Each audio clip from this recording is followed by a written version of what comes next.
한 절씩 교독하고 마지막 절은 합독하도록 하겠습니다. 열왕기하 5장 1절부터 14절까지의 말씀 교독합니다. 아람 왕의 군대 장관 나아만은 그의 주인 앞에서 크고 존귀한 자니 이는 여호와께서 전에 그에게 아람을 구원하게 하셨습니다.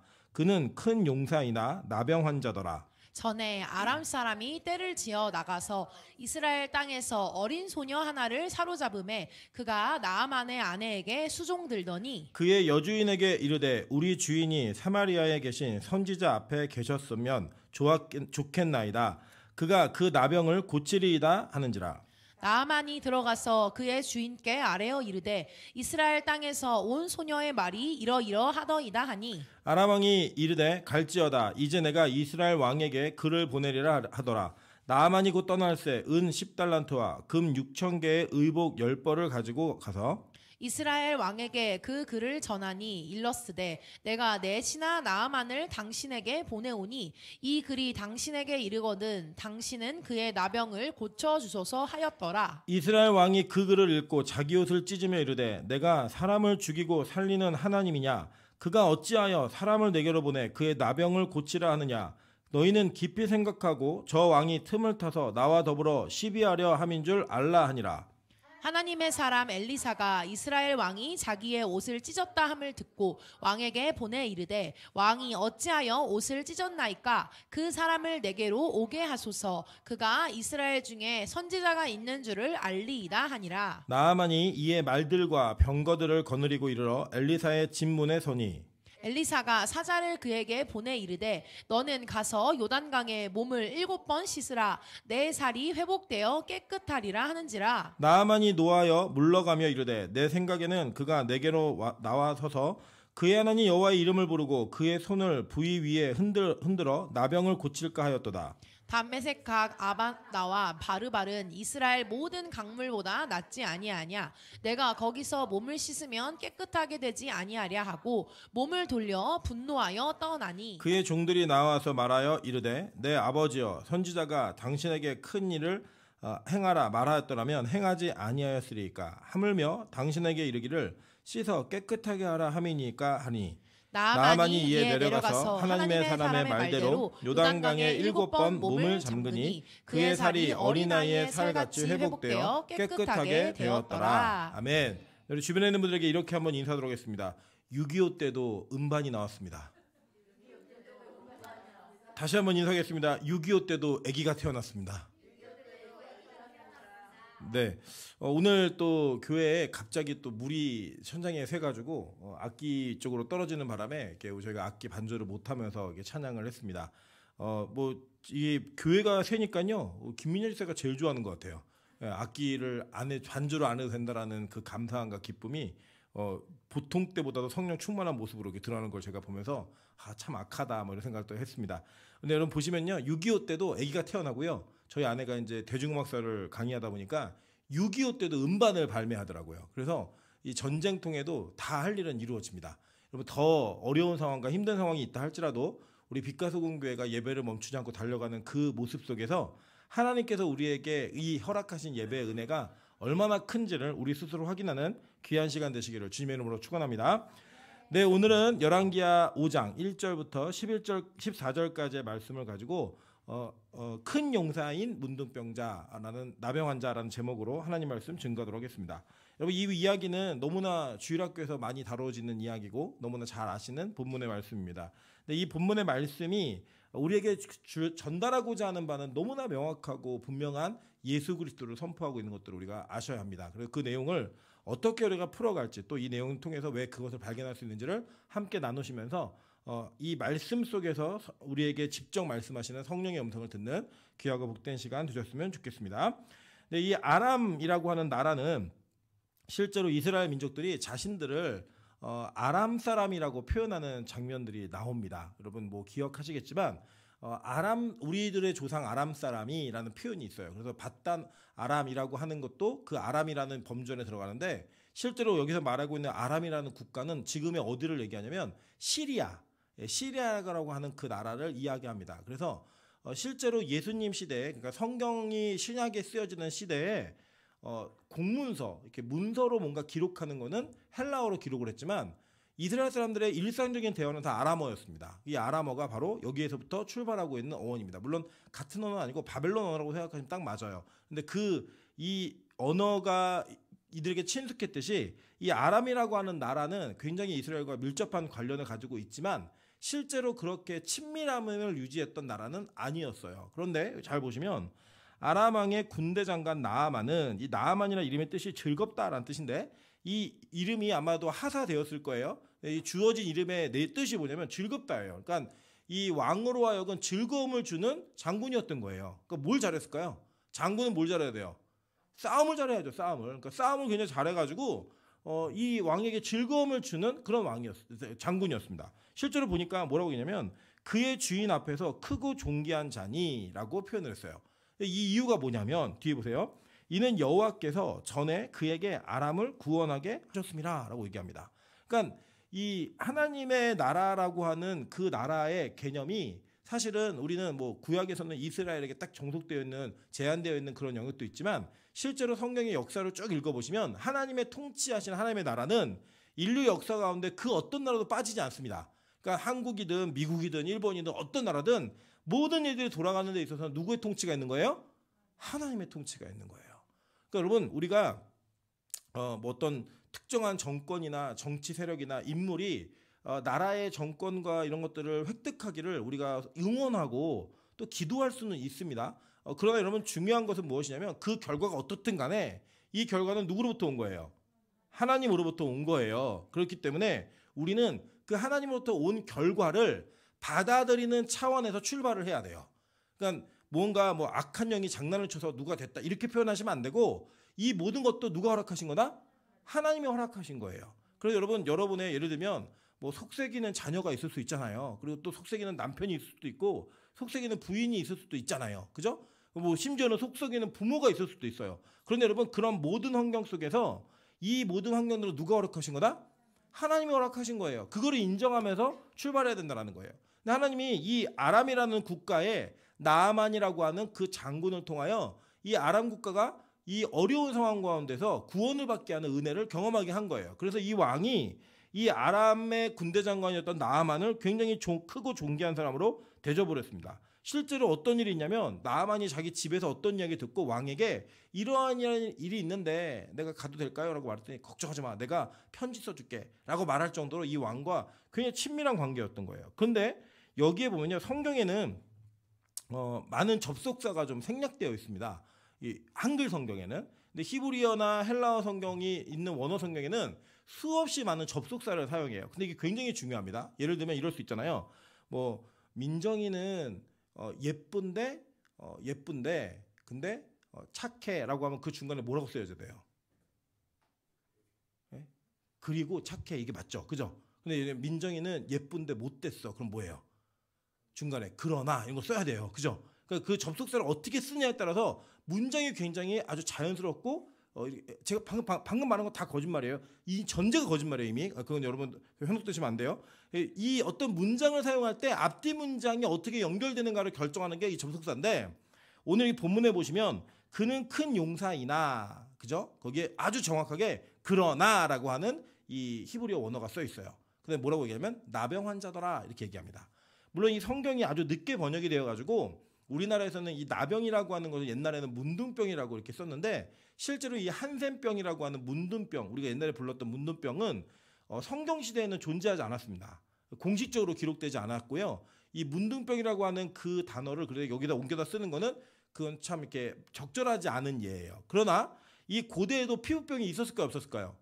있었죠. 근데 이 모든 피부병, 특별히 전염되는 병을 이 나병으로 표현을 했습니다. 그러니까 이 나병 환자였던 이 나아만은 어떤 위치였냐면 나라에서 크고 존귀한 사람이었어요. 그러니까 모든 권력을 다 가지고 있었기 때문에 그 당시에 최고의 의료와 최고의 복지 혜택을 받을 수 있는 사람이었고 자기가 원하면 몸에 좋은 건 얼마든지 취할 수 있는 그런 사람이었다는 거예요. 그럼에도 불구하고 성경이 그를 뭐라고 소개하고 있냐면 그는 큰 용사이나 그죠? 나병 환자더라 라고 표현하고 있어요.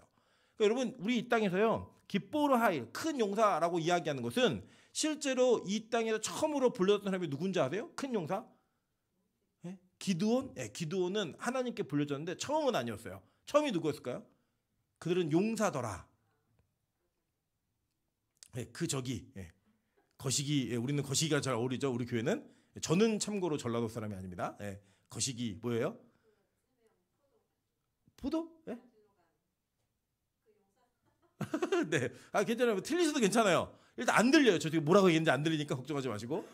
최초로 용사라는 그들은 용사더라. 이게 뭐였어요? 세 명? 네, 포도는 아니에요. 일단. 네. 네, 누구였을까요? 힌트. 홍수와 관련이 있죠. 네피림. 네피림을 용사라고 불렀죠. 그리고 그 용사라고 불려진 그 칭호가 큰 용사더라. 여호와 앞에 용감한 사냥꾼이더라. 불렸던 사람이 누구예요? 니무롯. 그죠? 이 바벨탑에 지었던 바벨 땅의 주인이었던 니무롯. 이 세상에 용사라는 표현을 성경에서 썼을 때에는 그것이 굉장히 하나님을 대적하는 부정적인 이미지로 많이 쓰여요. 아까 얘기한 것처럼 기드온은 하나님의 사자가 그를 큰 용사라고 불렀어요. 오늘 이게 그걸 좀 비교할 거예요. 여러분 잘 보시면요, 이 땅에서 우리는 용사와 같은 삶을 살기를 굉장히 원해요. 그게 교회든 교회 밖이든 큰 용사로서 불려지는 것을 굉장히 영광스럽게 생각을 합니다. 그래서 그 영광스러운 자리와 그 영광스러운 목표를 이루기 위해 우리는 최선을 향해 항상 달리는 인생을 사는 거예요.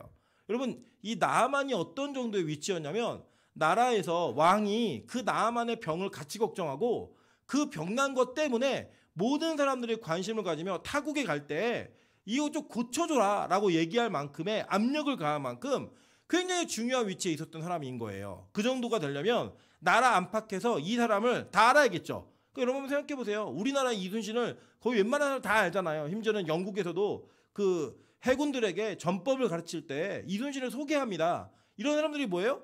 큰 용사, 기뽀르 하일이에요. 정말 큰 용사들인데 이 세상이 그렇게 되기 위해 우리는 힘찬 걸음을 걷고 그것을 향해 달려간다는 거예요. 여러분 대부분 보세요. 일을 열심히 하거나 무언가 성공하기 위해서 노력하는 모든 사람들의 목적이 뭐냐면 결국에는 자기 이름을 남기겠다라고 하는 목표입니다. 여러분 한번 잘 생각해 보시면 죽고 난 다음에 우리 보통 우리나라 속담에 이런 얘기 했잖아요. 호랑이는 죽어서 가죽을 남기고 사람은 죽어서 뭘 남기죠? 네, 이름을 남긴다고 얘기해요. 그러니까 제가 이 얘기가 참 맞다라고 느끼는 게 뭐냐면 인간이 일생을 살면서 어떤 것을 가졌건 모았건 간에 죽고 나면 그건 다 자기 게 아니에요. 오직 이름만 자기 거예요. 사람을 생각해 보세요. 예를 들어 우리가 우리나라에 재벌들이 있잖아요. 많은 자산을 남기고 죽었는데 그 남긴 자산이 자기 거예요? 아니요. 죽고 나니까 쓸 수도 없고 얼마가 불고 있는지 줄고 있는지 알 수도 없는 자산인데 오직 그 이름은 남아요. 창업주 이렇게 남고 이거를 시작한 사람 해서 이름이 남아요. 이름. 그러니까 그 명예를 위해서 우리는 하나 달려가는 인생을 삽니다. 그래서 이 기뽀르 하일이라고 하는 이 세상의 용사들은요. 자기의 이름을 남기고 자기의 어떤 명예를 남기기 위해 최선을 다해 사는 거예요. 제가 보면요. 교계에서도 많은 목사님들이 열심히 사역을 하는 이유 중에 하나가 자기 이름을 알리는 것에 목적을 둔 분들이 굉장히 많아요. 그래서 여러분 제가 몇 번 설교 때 말씀을 드린 것 같은데 이 수원 쪽에 가다 보면 교회의 이름보다 담임 목사 이름이 더 큰 교회가 있어요. 물론 지금 은퇴하셨는데 담임 목사 이름을 더 크게 해놨어요. 교회 이름보다도. 그러니까 빛과 소금 교회라고 우리는 교회 이름만 있잖아요. 심지어는 교회라는 잘 안 붙이잖아요. 왜 안 붙였냐면 저 종탑에는 교회라는 이름이 들어가면 일단 너무 작아가지고 빛과 소금이라는 글씨가 안 보일 것 같아갖고 이 교회를 뺐어요. 여기는 교회를 왜 뺐느냐? 하면 더 큰 거를 해야 비싸가지고 뺐어요. 예, 그리고 다른 이유는 아무것도 없어요. 우리가 교회라는 거 다 알고 있으니까 그냥 그렇게 했는데 실제로 교회 이름보다 자기네 이름을 더 알리려고 노력하는 사역자들 되게 많습니다. 그래서 하나님의 교회가 어떤 개인의 움직임으로 움직이는 것들 이런 것들은 크게 경계하셔야 돼요. 특별히 세습을 한다든지 저는 제가 나중에 이제 이런 것도 다 입장 한번 얘기할 필요가 있고 또 한번 얘기하겠지만 저는 모든 세습이 다 나쁘다고 생각하지 않아요. 간단하게 예를 들면 탄광촌 제가 아는 목사님이 탄광촌에서 아버지가 목회하셨는데 그 목회하던 아버지가 돌아가시고 그 후임 아들 목사님이 그 교회를 세습받았어요. 욕해야 돼요? 아니요. 그 어려운 동네에 간 거예요. 실력 있는 분이었는데 이런 것들은 저는 세습이라는 이 카테고리 안에 다 넣어가지고 다 욕할 수 없다고 생각해요. 반면에 대형 교회들이 아주 그 무분별한 세습을 하기 위해 권력을 넘겨주기 위해 하는 것들 있잖아요. 이런 것들은 욕을 먹어도 좀 마땅하다고 생각합니다. 그럼에도 불구하고 우리가 어떤 단편적인 것 갖고 얘기할 수 없지만 이렇게 하는 이유가 뭐냐면 결국 자기 이름을 이어가겠다라는 그 목적이 아니고서는 그럴 수 없다라는 거예요. 여러분 성경에 보면요, 실제로 이 땅에서의 큰 용사들을 이야기할 때 그들이 가지고 있었던 업적은 우리가 부러워할 만한 업적입니다. 다. 근데 누가 이걸 추구하고 있냐면 교회가 이걸 추구하더라는 거예요. 몇 명을 모았는지, 누구 때문에 얼마나 부흥했는지, 어떤 목사님이 교회를 건축했는지 이런 것들을 이야기하는 거에 뭐 혈안이 되어 있고요. 성도들의 삶도 제가 볼 땐 그렇게 다르지 않은 것 같아요. 뭐 자기가 1,000만 원 헌금하면 그 1,000만 원만큼 교회가 자기를 칭찬해 줘야 되고, 자기가 봉사하고 헌신하는 것만큼 교회가 인정해 주지 않으면 시험에 듭니다. 섭섭해요. 이유가 뭐예요? 나를 큰 용사로 여겨주지 않는다라는 거예요. 여러분 빛가수 공교회는요 그럴 일 절대 없습니다. 앞으로 누가 뭘 하셔도 특별히 더 큰 걸 하시면 더 얘기 안 할 거예요. 이유를 말씀드릴게요. 저는 여러분이 천국에서 저와 같이 목회하시다가 천국에서 정말 큰 상급을 받으시기를 바랍니다. 아멘? 네, 그럼 천국에 가서 큰 상급을 받으시려면 어디에서 칭찬을 안 받으셔야 되냐면 이 땅에서 칭찬을 받으시면 안 돼요. 네, 그래서 그 칭찬이 없을 때마다 와, 우리 목사님이 나를 진짜 배려해서 하늘의 적금을 부어주셨구나, 이렇게 생각하세요. 여러분 교회는 그런 곳입니다. 이 땅에서 세상 사람들이 추구하는 것들을 따라서 같은 것을 바라보며 가는 그런 공동체가 아니라는 거예요. 그래서 여러분 이 교회 안에도 이런 시스템을 되게 많이 만들어놨어요. 특별히 저는 이 제자훈련하는 교회에서 제가 자랐고 성장했습니다. 그래서 제자훈련이라고 하는 시스템이 가지고 있는 강점을 정말 잘 알아요. 동시에 그 제자훈련이 가지고 있는 단점도 정확히 압니다. 여러분 제자훈련이요 뭘 강조하는 거냐? 자기의 의를 강조하는 거예요. 교회 안에서 큰 용사가 되기 위한 걸음들을 밟는 겁니다. 여러분 제자훈련 하잖아요. 그럼 뭐가 생기냐면 성도들에게 하나님의 말씀을 연구하면서 그것을 자기 삶에 적용하고자 하는 열심이 생겨요. 이게 왜 잘못이냐 이렇게 묻는 분도 계실 거예요. 물론 그 자체가 잘못되는 게 아니에요. 근데 그렇게 하면서 생기는 뭐가 생기냐면 등급제가 생겨요. 교회 안에. 그래서 뭐 성장반을 이수한 사람, 뭐 제자반을 이수한 사람, 사역반을 하고 있는 사람, 이렇게 뭔가 나눠져가지고 그걸 하는 자들과 하지 않는 자들의 격차가 자꾸 벌어지는 그런 일들이 생겨요. 교회 안에서. 그래서 교회에 이 뭔가를 자꾸 이수해가면서 쌓아가는 게 자기의 공로가 돼가지고 그 공로로 인하여 교회 안에 내가 얼마나 필요한 일꾼이며 얼마나 대단한 사람인지를 사람들에게 인정받고자 하는 욕구가 막 자극이 되는 거예요. 자극이. 여러분 우리 교회도 역시 성경 공부를 하고 있습니다. 그리고 그 성경 공부를 하면서 막 출석도 부르고 막 해요. 출석 부르는 이유가 뭐냐면 얼마나 잘 먹을까를 위해서 출석을 부르는 거예요. 다른 거 아니에요. 그 뭐 전출했다고 다 아는 것도 아니고 뭐 시험 받고 통과한 분들에게만 더 특별한 메뉴를 드리는 것도 아니에요. 그냥 출석 딱 하나예요. 그리고 여러분 그 성경 공부를 하면은 제가 수료증도 드리고 막 드릴 거예요. 그런데 그 수료증이 여러분의 어떠한 특정한 신앙을 증명하는 게 아니에요. 그냥 내가 성경 공부를 하고 있고 그 하는 것에 대한 이 뭔가 내 자신의 독려하고 또 그 은혜의 징표가 되는 한 가지 그거 딱 남기는 거지, 그게 여러분에게 훈장이 되는 게 아니에요. 그래서 여러분 뭐 나는 66권을 다 가졌다 뭐 이런 것도 여러분 자랑할 만한 게 절대 아니에요. 그냥 내가 공부했구나. 왜냐하면 여러분이 공부한 것조차도 잃어버릴 수 있는 가능성이 되게 많으세요. 예를 들어 이번에 신명기를 저희 하고 있잖아요. 신명기를 하고 한 15년 지나면 내가 신명기를 했던가? 이런 생각이 날까 안 날까요? 분명히 납니다. 그래서 여러분 설교도 듣다 보면 이거 했던 설교인데 뭐 들었던 설교인데 이게 기억나는 게 있으시죠? 가끔씩. 처음 들을 땐 몰라요. 오늘도 새로운 말씀이네. 이런데 듣다 보면 아는 이야기. 이게 되게 많거든요. 그래서 그런 것 때문에 드리는 거지 그게 여러분의 훈장이 되는 건 절대 아니에요. 그래서 이 우리 교회가 가지고 있는 어떤 시스템 속에서 앞으로 여러분의 어떤 특정한 계층을 나누거나 뭔가 남들보다 우월하다는 개념을 갖게 하는 이러한 시스템은 웬만하면 안 할 겁니다. 꼭 필요하지 않는 이상은. 왜냐? 교회는 그런 걸 자랑하는 곳이 아니에요. 여러분 그게 자랑이 될 수도 없는 곳입니다. 그래서 성경은요 이렇게 기뻐르 하일이었던 큰 용사였던 나아만에게 하나님께서 그의 인생을 주장하셔서 큰 용사가 되게 하셨는데 거기 뒤에 그러나가 붙어있는 거예요. 그 그러나가 뭐냐? 바로 나병 환자더라 라고 얘기하는 겁니다. 여러분 이 나병 환자라고 하는 이 사실은 성경의 표현에 의하면 사실 이방 땅의 이방 백성에게 일어난 일이잖아요. 근데 이거를 굳이 성경은 이스라엘 이야기로 갖고 들어왔단 말이에요. 이거 왜 가지고 들어왔느냐? 그들이 가지고 있었던 그 개념 속에서 이해하고 분명히 깨달아야 될 진리가 있기 때문에 하나님은 갖고 들어오신 거예요. 그런데 거기에 뭐가 쓰여있냐면 나병 환자라고 쓰여 있는 거예요. 이 나병 환자는 어떤 존재냐면 공식적인 부정한 존재입니다. 그래서 여러분 이 나병이 걸리게 되면 민수기 12장에 하나님께서 모세를 대적했던 미리암과 아론이 있었죠. 근데 이 미리암과 아론 중에 미리암에게 하나님께서 나병을 허락하셨어요. 이 나병이 허락되어졌을 때 그걸 어떻게 정리했냐면 이 미리암을 일주일 동안 진 밖으로 분리해버렸어요.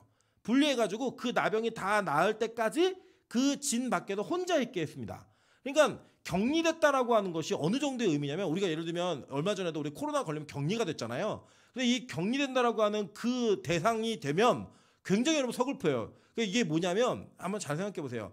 우리 코로나 초기에 격리된 환자들이 있다 그러면 정말 걱정 많이 했죠. 우리 비에 첫 번째 누가 걸렸죠? 동아인가? 아마 우리 은시경제가 둘 중에 한 사람이 먼저 제일 처음이에요. 제가 공개는 안 했었는데 지금은 그게 흠이 되지 않으니까 이동환과 저희 최현식이 둘 중에 한 사람이 제일 처음이에요. 제가 정확히 기억 안 나는데 제일 처음 격리가 됐을 때 다 걱정했어요. 다 걱정했는데 근처에 가는 사람은 없어요. 네, 걱정은 하는데 근처에 가는 사람은 없다고요. 왜 그랬을까요? 걸릴까봐. 그 뭐야 부정된 자예요. 부정된 자. 그 부정한 게 옮겨올까봐 우리는 걱정은 하지만 가까이는 가지 않아요.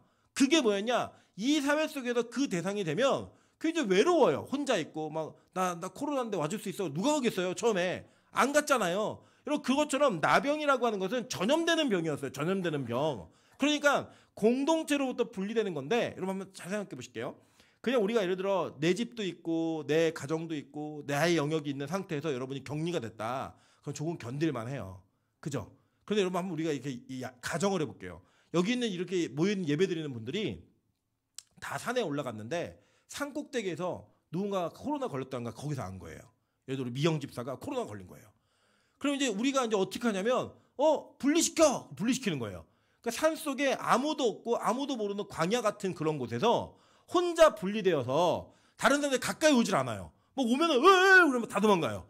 막 그런 일이 벌었다면 상상을 해보세요. 그 고통과 외로움, 이 부정됨은 굉장히 자기 마음 가운데 어려움을 줄 만한 이런 이야기예요. 여러분 이게 나만에게 이 어려움이 있었다는 거예요. 큰 용사인데. 여러분 이 세상에서 굉장히 대단해 보이는 사람들이 있잖아요. 그 대단해 보이는 사람들의 뒤의 이야기, 비하인드 스토리를 들어보면 우리가 부러워할 만한 것, 저 사람은 아무 걱정 없을 거야. 저 사람 정도만 되면 뭐가 걱정이겠어? 하는 사람들에게 걱정이 있다 없다? 있어요. 다 있다는 거예요. 우리 다 환자예요. 제가 얼마 전에 정신병동에도 아침이 와요라는 드라마를 너무나 재미있게 정주행을 했습니다. 정주행. 계속 봤어요, 그냥. 그리고 제가 저희 어머니에게 어머니 이거 한번 꼭 보세요. 저희 어머니 드라마 잘 안 보시는데 한번 꼭 보세요. 되게 많이 도움이 되실 거예요. 그랬더니 어머니가 열심히는 보시는데 자꾸 딴짓을 하면서 보셔가지고 분명히 봤대요. 이거를 7편을 분명히 보셨대요. 물어보면 몰라요. 예, 저건 왜 그래요? 물어보는데 그걸 모르면 이어지지 않는 스토리인데 모르세요. 그래서 아마 제가 볼 때는 그 감동을 못 느끼셨을 거예요. 거기 보면요. 이 정신병동의 이야기를 다루는 과정 속에서 아픈 환자인 이 사람들을 다루는 간호사가 우울증에 걸려요. 이 우울증이라는 거를 극복하고 돌아와서 계속 싸워요. 이 우울증하고 싸우는데 그 싸우고 있는 와중에 환자들이 뭐라고 말하냐면 야 우울증을 앓았던 간호사가 어떻게 내 가족 아픈 가족을 돌보겠어? 저 해고시켜버려. 막 항의를 해요. 근데 그거를 수습해내는 과정 속에 이 간호사를 보호하는 수간호사님이 뭐라고 얘기를 하냐면 여러분 지금 그 하던 말들을 이 간호사에게 퍼붓던 말들을 여러분의 가족이 된다고만 생각해 보시라고. 정상적인 사회생활은 가능하겠어? 정상적인 치료가 가능하겠어? 정상적인 이 업무가 가능하겠어? 이걸 막 가지고 공격했는데 그거 당신들의 가족이 된다고 생각해 보라고. 그랬더니 그걸 주도하던 사람들이 하나둘씩 빠지기 시작해요. 나는 못하겠다. 여러분 이게 우리 이 땅에 사는 사람들이요 다 괜찮아 보이고 어떤 사람은 어떤 사람을 책임지는 것 같고 어떤 사람에게는 아무 문제가 없는 것처럼 보이지만 그 안에는 다 환자인 요소가 있어요. 그러고 나니까요 나중에 그 챕터 가운데 한 제목이 뭐냐면 나는 우울증이 걸린 간호사입니다. 이게 제목이에요. 네. 아픈 간호사라는 거예요. 근데 그 아픈 사람이 뭘 이해하느냐? 아픈 사람을 더 잘 이해하는 거예요. 그러니까 그렇게 자기는 여전히 약을 먹어요. 자기도 약을 먹으면서 그 우울증과 싸워요. 싸우는데 그 싸움 속에서 또 싸우고 있는 사람을 돌보더라는 거예요. 여러분 그게 뭐냐? 하나님께서 이 땅에 주신 모든 하나님의 사람들에게 약점이 있고 어려움이 있는 것들을 얘기하는 거예요. 그런데 이 땅에 이 나아만은 큰 용사인데 그걸 가지고 있는데 이 가지고 있는 게 그의 인생에 꼬리뼈처럼 계속 따라다니니까 이게 해결이 안 되는 거예요. 해결이. 여러분 이 세상 사람 다 아파요. 우리 그리스도인들도 다 아파요. 근데 그 아픈 것을 우리는 무언가 해결하는 은혜를 가지고 자꾸 그걸로 싸워가면서 이기는데 어떤 이들은 큰 용사처럼 살고 있는데 해결하지 못하는 나병이 그의 인생에 따라다니고 있다는 거예요. 그게 자식의 문제든 남편의 문제든 아내의 문제든 자기 집안의 문제든 몸의 신체의 문제든 간에 남에게 부정하다고 여겨질 만한 남들에게 공동체 안에서 쉽게 오픈할 수 없는 그러한 문제가 계속 따라다니는 인생을 살아가는 거예요. 누가 그랬냐? 오늘 여기 나와 있는 나아만이 그랬어요. 여러분 아람이라는 나라에서 나아만이라고 하는 사람을 부러워했을까요? 아니면 그 사람을 이렇게 하찮게 여겼을까요? 경멸했을까요? 부러워했겠죠. 근데 그 부러운 사람에게 뭐가 딸려 있는 거예요? 나병 환자라는 질병이 딸려져 있는 거예요. 여러분 우리 다 이렇게 이 병을 안고 삽니다. 이 세상 사람들이. 그런데 여러분 이 사람은 이걸 해결을 못하는 거예요. 자기가 가진 권력, 힘, 능력 해결이 안 되는데 이것을 해결할 수 있는 답을 누가 갖고 있냐? 이스라엘에서 포로로 끌려온 여자아이 하나가 갖고 있어요. 한번 볼게요. 한번 읽어보세요. 자, 2절, 3절 읽겠습니다. 시작. 전에 아람 사람이 떼를 지어 나가서 이스라엘 땅에서 어린 소녀 하나를 사로잡음에 그가 나아만의 아내에게 수종들더니 그의 여주인에게 이르되 우리 주인이 사마리아에 계신 선지자 앞에 계셨으면 좋겠나이다. 그가 그 나병을 고치리라 하는지라. 아멘. 자, 여기 보시면요. 지금 우리가 읽었던 그 내용, 읽었던 본문에서만 등장하는 인물이 누구누구 나와요? 나아만 나오고 계집종 나오고 그 다음에 부인 나오죠. 나아만의 부인 나오고 그 다음에 이스라엘 왕 나오고 아람의 왕이 나와요. 5명의 이게 물론 그 뒤에 또 나와요. 근데 이 5명 그 종들도 6명 6그룹이 나오는데 이 사람들 중에 우리가 제일 이 땅에서 하찮게 여겨질 만한 위치에 있는 사람이 누구냐면 바로 계집종. 옛날에 계집종이라고 했는데 지금은 뭐라고 되겠죠? 어린 소녀 이 사람을 한 사람이 있어요. 뭐냐면 포로예요. 나머지 사람들은 다 부러워할 만한 위치에 있는 사람들인 거예요. 누구였어요? 장군, 장군의 부인, 왕 둘, 그죠? 그리고 그 나아만의 신하들. 그러니까 이 세상의 권력과 이 세상의 힘을 사용할 수 있는 사람들이었다고요. 근데 그들에게는 뭐가 없냐? 나병을 고칠 수 있을 그 답이 없는 거예요. 그런데 누구에게 답이 있냐면요. 이스라엘의 어린 소녀 하나가 그것도 포로로 끌려온 애여서 자기의 신분이 자유인이 아니에요. 그 포로인데 이 포로는 나아만의 부인의 시종을 드는 포로예요. 여러분 이게 있습니다. 진짜 그 상전으로 모시기 힘든 사람이 누구냐면 정말 초호화 갑질할 수 있는 최고 상류층의 사람들이에요. 잘 생각해 보세요. 그냥 우리가 일반적으로 너도 나도 별로 비슷비슷한 관계면 사람이 너무 과한 걸 요구하지도 않아요. 근데 정말 격차가 많이 차이 난다고 생각해야지만 무리한 걸 요구한다고요. 예를 들면 제가 한두 살 어린 자매나 형제에게 함부로 하찮은 심부름을 시킬 수가 없어요. 그런데 예를 들어 15살, 17살 어린 청년들에게는 제가 심부름을 시키는 게 어렵지가 않아요. 이 격차가 굉장히 많이 나는 이 상류층하고 같이 있으면요. 되게 힘든 거예요, 그게. 그래서 여러분 보시면 보통 갑질한다 이런 얘기 나오면 정말 위치 차이가 많이 나는 사람들이 그걸 하지 그냥 대충 하지 않습니다. 진짜 갑질은요. 여기 보시면 이 어린 소녀인 이스라엘 여종 하나는 우리가 볼 때 제일 부러워할 만한 게 아무것도 없는 애예요. 근데 얘한테 뭐가 있어요? 답이 있는 거예요. 무슨 답이 있냐? 큰 용사이지만 고칠 수 없었던 나병을 가지고 있었던 그 나병을 고칠 수 있는 답이 그에게 있는 거예요. 여러분 그래서 우리 그리스도인은 이렇게 사는 겁니다. 이 땅에서는 우리가 권력과 힘을 가지고 있는 존재가 아닐 수 있어요. 그런데 우리에게는 진짜 우리가 못 고치는 세상 사람들이 자기 힘과 권력으로 못 고치는 영혼의 문제에 정확한 답을 줄 수 있는 답이 우리 안에 있는 거예요. 여러분 역사 속에서요. 이 계집종이라고 하는 죄송해요. 이 옛날 성경에는 계집종이라고 돼 있어요. 이 어린 소녀 하나가 이 하나의 아이가 인간 역사에서는 정말로 아무것도 보잘것없는 아이라고요. 근데 여러분이 한 100마디 1000마디가 성경 어디에 기록되는 거 보셨어요? 기록 안 돼요. 우린 끝났어요. 우리에게는 그런 기회가 없어요. 근데 이 아이가 했던 이 말이 성경에 기록이 되어 있고요. 성경이 이 아이의 이 상황과 환경을 집중하는 거예요. 이 아이를 통해서 뭐가 이루어졌느냐? 복음이 선포되는 거예요. 누구에게? 나아만에게, 세상의 가장 큰 용사에게. 왜냐? 그들에게는 해결할 수 없는 문제가 있었거든요. 여러분 그렇게 이 땅에 예수님이 오신 겁니다. 예수님이 이 땅에 화려하게 온 우주 제국의 왕으로 오신 게 아니잖아요. 심지어는 말구유도 아니고 나귀의 구유에서 태어나신 그 예수가 우리가 스스로 해결할 수 없는 문제, 그게 뭐예요?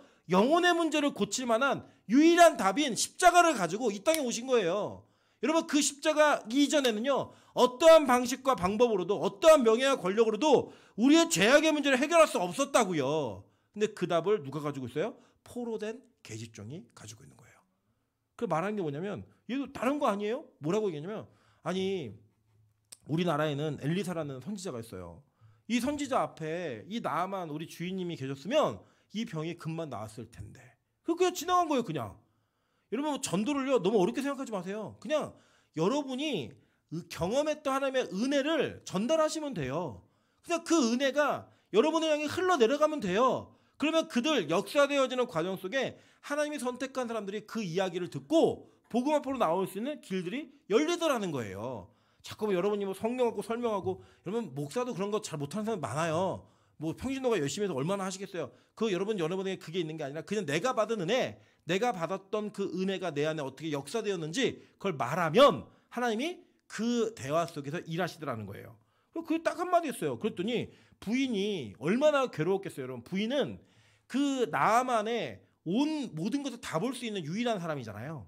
그죠? 같이 사니까. 근데 그 부인이 볼 때 세상에 밖에 나가면 내가 같이 사는 이 남편만큼 자랑할 만한 사람이 없는 거예요. 이 나라에서. 내 남편이 나아만이야 라고 얘기하는 순간 모든 사람들이 얼마나 부러움의 눈길을 받겠어요. 야, 너 참 시집 잘 갔다. 너 결혼 잘했네. 야, 네 남편 어때? 멋있지? 맨날 이런 얘기 했을 거 아니에요. 그러면 남편이 막 백 사다 준 거 막 들고 나가고 옷 걸치고 나가고 막 전리품 같은 거 막 갖고 와가지고 막 자랑하면서 살 수 있었잖아요. 근데 이 부인은 아는 거예요. 뭘 아느냐? 그가 집에 와서 진짜 자기의 실체가 드러났을 때 그의 몸에 있는 그 병이 얼마나 흉측하고 어려운 문제인지. 여러분, 뭐 여기 그 나아만의 나병을 종기 몇 개 난 거 이 정도 생각하시면 안 돼요. 그 정도면 고칠 생각도 안 했을 거고, 뭐 상남자잖아요. 장군이고 이 정도 그냥 살아 이러고 살았을 거예요. 아마도 이 병은 온 몸을 막 어떻게 할 수 없을 만큼 괴로운 그런 몸이었을 거예요. 그래서 정말 절대절명으로 고치고 싶었던 거예요. 원래는 이 나아만이 이렇게 이 이스라엘까지 가기까지는요, 사실 이 몇 년 뒤에 이제 아람이 이스라엘 박살내요. 그래갖고 이 선지자가 막 째려보고 막 하는 거예요. 그냥 바로 고쳐주지 않고. 근데 그렇더라도 개인 감정을 앞세운 게 아니라 뭘 앞세우느냐? 하나님의 일을 앞세워서 이거 고치는 거예요, 지금. 그리고 이제 가는데 이 왕한테 가서 얘기합니다. 아, 사실 내가 이만저만해서 이게 사실 이 얘기 듣고 간다는 게 지푸라기 잡는 거잖아요. 뭘 해봐도 안 되니까 지푸라기 잡고 가는 거예요, 그냥. 그랬더니 막 얘기해줘요. 그때 또 이스라엘 왕은요, 쪼다여가지고, 야, 이거 내가 어떻게 고치냐? 내가 하나님도 아닌데 이거 완전 시비 걸어갖고 우리나라 털라고 이러는 거니까 니들 잘 알아도 이거 내가 할 수 없는 거야. 내가 이 나라 전쟁이라도 내 책임 아니야? 이거 지금 얘기하는 거예요, 지금. 그 얘기를 듣고 막 옷을 찢어요. 그랬더니 엘리사가 한심해가지고 얘기해요. 왜 옷을 찢냐고. 그 옷이 얼마짜리인데 옷 찢지 말라고. 데리고 오라 그런 거예요. 데리고 와. 네, 나한테 보내 라고 얘기하는 거예요. 그랬더니 진짜 엘리사 앞에 섰어요. 이 집문 앞에 섰더니 엘리사가 아무 말도 하지 않고 나오지도 않아요. 그러면서 요단강 가서 7번 씻고 가라 그래 얘기하는 거예요. 그랬더니 얼마나 자존심 상해요. 이게 지금 이 광대를 보시면 아시겠죠. 왕이 왕한테 편지를 썼는데 이 왕이 이걸 갖고 벌벌 떨어요. 어떻게 막 이러면 벌벌 떨어요. 그럼 누가 센 나라예요? 아람이 훨씬 센 나라예요. 그럼 이 센 나라에 장군이 군대를 이끌고 들어왔다. 그러면 이게 어느 정도 힘이 있는 거예요. 대단한 힘이 있는 거죠. 예를 들어 한번 생각해 보세요. 뭐 필리핀에서 군대를 들고 우리나라 들어온다? 우리가 그걸 받아요, 안 받아요? 안 받죠. 근데 미국이 온다 그러면 어떻게 해야 돼요, 우리는? 어서 오세요 해야죠. 그런 입장이라는 거, 지금 그런 입장. 그런 입장에서 들어왔는데 적어도 나와가지고 생각한 거예요. 나오면은 이 하나님의 사람이 나왔고 여호와야 하면서 자기 상처 부에다 퍽 하면서 이렇게 뭐 안수도 하고 막 뭘도 뿌려주고 막 이러면은 그래 뭐가 될 것 같네 이렇게 생각할 만한데 얘기하는 게 뭐냐면 저기 물에다가 몸 씻고 가라는 거예요. 그냥 7번. 근데 여러분 이게 얼마나 자존심 상하고 힘든 일이냐면 제가 요단강을 가봤잖아요. 가면 어떤 물이 흙탕물이에요. 진짜 그냥 흙탕물이에요. 여러분 비 오고 난 다음에 개천에 흐르는 물 있잖아요. 중랑천 흐르는 물. 비 오고 난 다음에 진짜 똥물이에요. 그냥. 그러니까 이 뭐라고 얘기하냐면 야 우리나라에는 아바나라는 강과 바르바리라는 강이 있는데 엄청 깨끗해. 그 물에 씻어도 모자를 파네. 근데 저 똥물에다 씻으라고? 저는 그래서 그 요단강 갔는데 많은 분들이 들어가서 막 세례식을 하고 막 세례 받고 있는 거예요. 그래서 와, 나는 세례 받고 오기 잘했다 이 생각했어요. 들어가기 싫어가지고 물이 진짜 더러워요. 그 정도의 개념인데 거기에 들어갔다 나오라는 거예요. 막 들어갔다 나왔더니 막 흙 묻고 막 이래요. 막 그런 물을 계속 7번 씻으라고 얘기할 때 얼마나 자존심이 상했는지 야 그냥 집에 가라고 얘기해요. 근데 여러분 이 나아만이 왜 큰 장군이 될 수 있었는가? 여기에는 또 조언을 듣는 귀가 열려 있어요. 제가 보면 남의 얘기를 듣지 않는 사람은 반드시 망하더라고요. 근데 남의 얘기를 귀담아 듣는 사람은 자기를 수정해 갈 수 있는 힘이 있기 때문에 그 힘 속에서 자기 개발이 되어져요. 그래서 귀가 닫히면 성장이 끝납니다. 귀가 닫히면 성장이 끝나요. 근데 이 나아만은 그 와중에도 화가 나니까 말을 안 들을 것 같은데 부하들의 말을 들어요. 아니 저기 나아만 장군님, 아니 더한 일을 시켰어도 했을 거 아니냐고. 뭐 때문에 왔는지 한번 기억해보라고. 땅에서 7번을 굴러라 얘기해도 굴렀을 거고 마라톤 42.195km를 뛰어라 그래도 뛰었을 판국인데 그 7번 씻는 거 그거 못하겠냐고. 한번 해보라고. 그럴 때 그래? 알았어. 그리고 그거 씻어요. 7번을 씻고 나니까 어떤 일이 벌어졌어요? 깔끔한 어린아이 같은 피부가 됐다라는 거예요.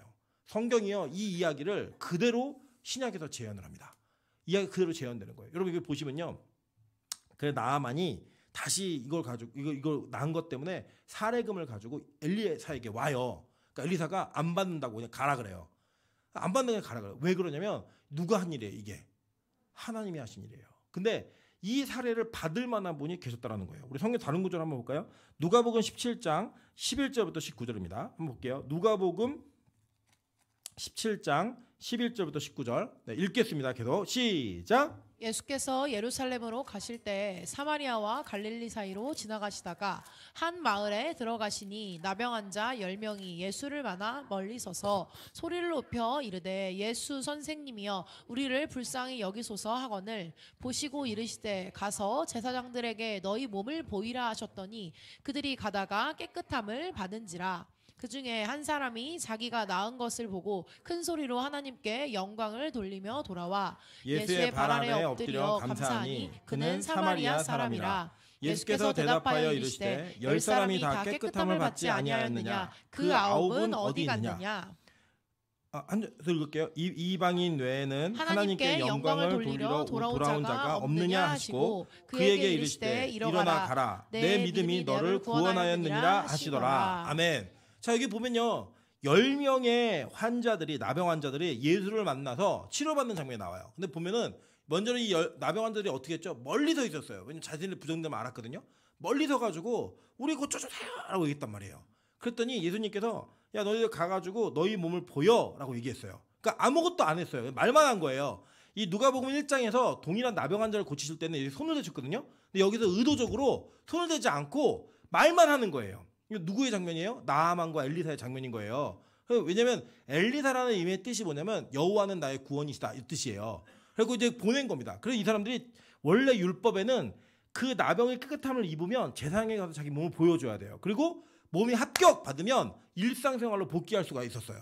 그러니까 이 사람들은 병이 나으려고 하는 목적을 이루었고 그 이룬 것 가운데 그들의 목표 지점이 어디까지였냐면 일상생활을 하는 거예요. 병 고쳐지는 게 목적이었다고 이들은. 그런데 그 중에 한 사람이 다시 하나님께 나와 영광을 돌리고 예수의 발 앞에 엎드립니다. 이게 뭐냐면 유일하게 예수님께 사례를 하려고 돌아온 사람인 거예요. 구약에서 엘리사는 예수의 모형이기 때문에 그는 자신이 한 일이 아니기 때문에 자기가 사례를 받으면 안 돼요. 그래서 돌려보낸 거예요. 안 받고 아무것도 받지 않고. 그런데 참 하나님이신 그 예수께서 이 땅에 오셔서 나병 환자를 고치시면서 그 고치는 과정 속에 이 몸의 나음은 두 번째 문제였어요. 진짜 중요한 문제는 뭐였냐면 몸이 나은 자가 다시 돌아와서 하나님께 영광을 돌릴 때에 예수님이 뭐라고 하셨는지 아세요? 일어나 가라. 내 믿음이 너를 어떻게 했대요? 구원하였느니라 라고 얘기하면서 뭘 얘기하시냐면 18절 한번 보세요. 이 이방인 외에는 하나님께 영광을 돌리러 돌아온 자가 없느냐 하시고. 그러니까 엘리사 시대에 사실 엘리사의 기적을 기록해놨지만 성경에 14번의 기적을 기록해놨어요. 근데 이 14번의 기적 속에서 이방인에게 행한 기적, 그 기적이 바로 나아만의 기적이었고 그 나아만이 돌아와 살해하면서 내가 흙을 한 줌 가져갑니다. 그리고 내가 혹시 돌아가서 내가 우리 주인이 섬기는 신에게 혹시 절한다 할지라도 내 마음은 그렇지 않으니까 날 좀 인정해 주세요 라고 하는 그 고백을 하고 돌아간 이 이방인을 신약 성경에서는 하나님께 다시 돌아와 감사와 영광을 돌리고 구원 얻은 자, 유일한 자로 표현하는 거예요. 여러분, 여러분의 신앙의 목적이, 여러분이 예수를 믿는다고 하는 목적이 어디에 머무르고 목표하고 있는지를 잘 보셔야 되는 거예요. 9명은 병이 났어요. 병이 났는데 그들에게는 그 나은 병이 그들의 영혼을 구원하지 못했어요. 그런데 이 이방인처럼, 나아만처럼 정말 막 그 답이 없는 인생이었잖아요. 자기가 장군이었지만, 큰 용사였지만 해결되지 않는 문제를 어린아이의 그 이야기 힌트 하나를 듣고 찾아가요. 그리고 막 분노해서 돌아가려 할 때도 말을 듣고 순종을 해요. 그러고 난 다음에 그의 몸이 낫자마자 그는 자기 몸이 나은 것을 기뻐하는 것으로 끝내는 것이 아니라 자기가 다시 돌아와서 그 자기를 문전박대했던 엘리사에게 오더라는 거예요. 그래서 그 감사의 마음을 표현했을 때 이 감사의 사건을 지금 예수님은 신약에서 그대로 재현하시는 거예요. 야, 이스라엘에서 내가 기적을 행하고 이적을 행했을 때 얼마나 많은 병자가 엘리사를 통해 낫겠어요. 근데 그 중에 하나님께 영광 돌렸던 사람 몇 사람 없는 거예요. 그런데 이방인 중에는 그 사람이 있었다라는 거예요. 그리고 그 이야기가 이 이방인 아람 사람의 이야기인데 그게 어디로 들어와 있어요? 성경으로 들어와 있는 거예요. 그리고 마찬가지예요. 오늘 누가복음에서도 예수님이 10명을 고쳐줬는데 이방 사람이 사마리아 한 사람만 구원받는 자가 되는 그 사건을 보여주는 거예요. 여러분, 우리는 나아만의 이야기를 기억할 때 병이 나았던 그 사건과 요단강에 7번 씻었던 사건은 기억하지만 다시 돌아왔던 사건은 주목하지 않아요. 그런데 이 성경은, 예수님은 이 사건을 신약에서 재현해 주시면서 그 재현 속에 다시 돌아온 자에게 있는 구원을 이야기해 주시는 거예요. 근데 그걸 뭐라고 표현하냐면 내 믿음이라고 표현해요. 믿음이라고 표현하는 거예요. 우리 이제 2023년이 지나고 24년이 이제 돌아옵니다. 한 해를 돌아보면 우리 안에 정말 나병과 같은 그 문제 때문에 어렵고 힘들었던 기억들이 있고 또 그것이 아직 해결되지 않은 분도 계실 거고 또 해결된 분들도 계실 거예요. 2024년도 마찬가지예요.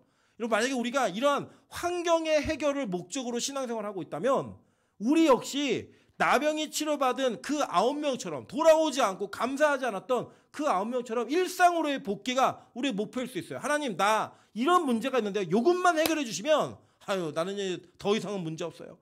하나님, 요 문제가 잘 해결되면 나는 더 이상 남부러울 게 없는 인생입니다. 이런 마음과 태도로 기도하며 응답을 얻어가고 있는 많은 그리스도인이라고 불리는 사람이 있을 거예요. 근데 성경은요, 그러한 신앙의 행위는 우리의 구원을 이뤄낼 수 없다라고 얘기해 주는 거예요. 뭐냐? 반드시 감사의 자리로 나오라고 얘기하는 거예요. 반드시 하나님 앞에 영광을 돌리는 자리로 나오라고 이야기하는 겁니다. 저는 이 마지막 우리 이 12월의 한 달이 벌써 반이 지나고 있습니다. 이제는 그 반이 지나고 나면 우리는 2024년을 맞이해야 될 것입니다. 그때 여러분의 이 신앙생활 속에 하나님, 내가 얼마나 많은 감사로 하나님께 영광을 돌렸는지 다시 한번 기억하는 그 한 해가 될 수 있도록 도와주시옵소서. 우리가 예수 그리스도를 나의 문제 해결과 문제 해결이 되어지는 수단으로 여겼다면 우리 역시 병이 나은 것으로 그냥 돌아갔던 9명과 같은 인생의 터인데 하나님, 사마리아의 그 이방인처럼 주님 앞에 나와 영광 돌리는 자리까지 돌아올 수 있는 그 은혜가 있는 백성이 될 수 있게 하나님, 우리의 이 마지막 달을 잘 보낼 수 있게 좀 도와주십시오. 여러분, 감사의 제목들을 찾으셔야 돼요. 잃어버렸던 감사의 제목을 찾으셔서 뭘 고백하셔야 되냐? 하나님, 내가 이렇게 감사하는 사람입니다. 이렇게 감사를 드릴 만한 감격이 참 많은 사람입니다. 라는 것을 고백하시는 자리가 여러분에게 있어야 된다는 거예요. 여러분, 오늘 이 예배가 그 자리가 되길 소망합니다. 이 12월의 마지막 남은 예배들이 여러분에게 그 감사를 표현할 수 있는 은혜의 자리가 될 수 있도록 여러분 반드시 이 자리를 기억하셔야 됩니다. 그래서 제가 이번에는 꼭 그걸 하려고 그래요. 저는 개인적으로 헌금 봉투에 어떤 뭐 내용을 쓰고 이런 거 별로 좋아하지 않습니다. 이번 크리스마스 우리 예배 드릴 때는 1년의 감사의 제목들을 꼭 써서 하나님 앞에 좀 예물을 드렸으면 좋겠고요. 제가 그 감사의 제목들을 정리를 다 해가지고 우리 같이 공유할 거예요. 주보에다가 내든지 따로 간지를 내든지 우리 감사의 제목들을 공유할 거예요. 되도록이면 뭐 진짜 그 감사의 제목들이 너무 귀한 것들이라면 우리 이름을 공개해서라도 같이 공유할 거예요. 그래서 여러분, 그것을 하나님께 영광으로 돌리는 그 모습을 통하여 하나님, 이 교회가 하나님께 받은 은혜를 구원의 믿음으로 연결하고 있는 교회입니다 있다라는 것을 좀 보여드리고 싶어요. 좀 그런 교회가 되었으면 좋겠어요. 제가 어제 아주 재밌는 경험을 했어요. 수요예배를 딱 마치는 시점에 우리 꼬맹이 3명이 이 맨 앞자리에 나왔어요. 무슨 바람이 불었는지 갑자기 예배 전체를 다 놀다가 마지막을 잘 드리겠다는 마음으로 나왔는지 여기 나와가지고 아이 셋이 초롱초롱한 눈으로 앉아 있었어요. 물론 찬이는 이게 개념이 없으니까 아무 때나 막 주여 주여 하면서 같이 막 동참했지만 이 아이들의 제가 눈을 보면서 그 아이들의 눈에서부터 나오는 이 예배에 대한 그 존경의 마음들, 경외함의 마음들을 제가 살짝 보았어요. 제가 참 재밌는 게 뭐냐면 우리 찬소는 요새는 조금 변했는데 계속 이제 주된 이야기가 자기는 노래하면서 설교하는 목사가 되고 싶대요. 예, 찬이는 아직 뭐 그런 꿈을 얘기할 수 있는 아이가 아니까. 우리 수아는 전도사가 되고 싶대요. 목사는 아니에요. 전도사가 되고 싶대요. 예, 이 아이들이 그냥 이게 와가지고 노는 것 같고 아무것도 안 하는 것 같지만 이 아이들의 마음속에 어른들이 무언가를 하고 있는 그 장면을 통해서 자신들의 신앙 안에 변해가고 심어가는 믿음의 씨앗이 있는 거예요. 여러분 꼭 그 감사를 표현할 때 자녀들의 앞에서 또 자녀들과 함께 가족들과 함께 하시기를 소망합니다. 아직 가족이 없는 분들은 가족이 되고 싶은 사람과 같이 하세요. 너 이렇게 내가 얘기해 주니까 내 남편이 돼, 내 아내가 돼 이러면서 같이 하셔도 되고요. 인형 갖다 놓고 하셔도 돼요. 이렇게 계속 하시면서 이 믿음의 고백, 감사의 고백이 어떻게 전달이 될 수 있을 것인가 이것을 심어주셔야 되는 거예요. 우리 교회가 진짜 감사에 익숙한 교회가 되기를 소망합니다. 우리 기도 제목에 마침표가 있었으면 좋겠어요. 응답되었습니다로 끝나는 게 아니라 하나님 그래서 너무 감사합니다. 그래서 여러분의 그 감사가 구원의 그 믿음으로 연결되어지는 그 은혜가 있어야만 합니다. 그 누구에게 감사해야 되는 거냐? 목사에게 하는 거 아니에요. 심지어는 교회에게도 하는 거 아니에요. 진짜 그 감사는 오직 예수 그리스도 하나님께만 하는 겁니다. 진짜 그 감사의 제목을 여러분 담아서 하나님 앞에 드릴 때 그 감사로 인해 우리 모두가 그 구원의 믿음이 우리 안에 자리 잡는 그런 빛과 소금 교회 되시기를, 그런 교인들 되시기를 주님의 이름으로 축원합니다. 같이 한번 우리 기도하면서 가도록 하겠습니다. 우리 오늘 또 안 되기 때문에 여기서 또 찬양을 부르면 이게 또 안 돼요. 잘. 그래서 우리 주여 한번 외치고 기도할 텐데, 기도할 때 하나님 내 1년 동안 감사의 제목들이 다시 떠오르게 하시고 그 감사를 할 수 있는 은혜가 내 안에 좀 있게 도와달라고 우리 그 감사하는 마음으로 주여 한번 외치네 통솔 같이 한번 기도합니다. 주여! 아버지 역사하신 은혜를 따라 우리가 하나님의 주님의